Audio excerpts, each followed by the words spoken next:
एकमात्र अदृश्य परमेश्वर के दृश्य प्रतिरूप की आराधना करो। वह परमेश्वर जो एकमात्र परमेश्वर जो सृष्टि करता है वो अदृश्य है, उसको हम देख नहीं सकते हैं, उसको हम छू नहीं सकते हैं। वो हमारे जो हमारे इंद्रियां हैं उसके द्वारा हम उसको ज्ञात नहीं कर सकते, ज्ञान नहीं कर सकते, ज्ञान प्राप्त नहीं कर सकते हैं। वो अदृश्य है, लेकिन उस अदृश्य परमेश्वर को हम पे प्रकट कर दिया गया, उसको हम पे प्रत्यक्ष बना दिया गया। किसके द्वारा? उसके दृश्य प्रतिरूप के द्वारा। कौन है उसका एकमात्र दृश्य प्रतिरूप? कौन है जिसने उसको हम पे प्रकट किया? वो कोई और नहीं, केवल यीशु मसीह है।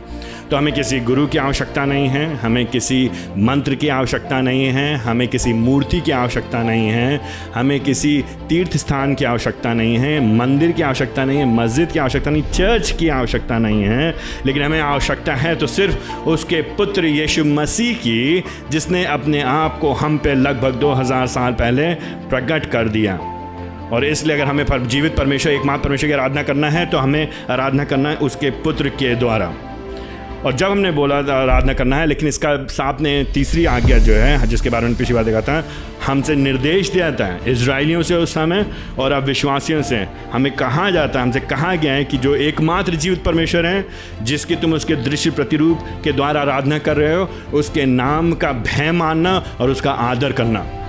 उसके नाम का भय मानना, उसका आदर करना। परमेश्वर के नाम को व्यर्थ में मत लेना का अर्थ हम लोगों ने पिछली बार ये देखा था, केवल ये नहीं है कि हमारे मुंह से निकल गए ओ माय गॉड, या हम खाली उसी के नाम के ले करके या हम अपशब्द के रूप में उसको इस्तेमाल कर रहे हैं, वो उचित नहीं है। लेकिन उससे बढ़ करके जो मुख्य बात पिछली बार हमने वो ये देखी थी कि अगर हम कहते हैं हम परमेश्वर के लोग हैं, अगर हम कहते हैं कि हम परमेश्वर के अनुयायी हैं, हम उसके चेले हैं, उसके शिष्य हैं, उसकी प्रजा हैं, तो एक मायने में हम उसके नाम को धारण किए हुए हैं, हम उसके नाम को उठाए हुए हैं, हम उसके नाम को रखे हुए हैं, उसके नाम को हमने अपनाया है, उसका हम प्रतिनिधित्व कर रहे हैं, लोगों के सामने हम उसको प्रकट कर रहे हैं। लोग जब देखते हैं हमको तो देखते हैं कि हम परमेश्वर यहोवा के लोग हैं।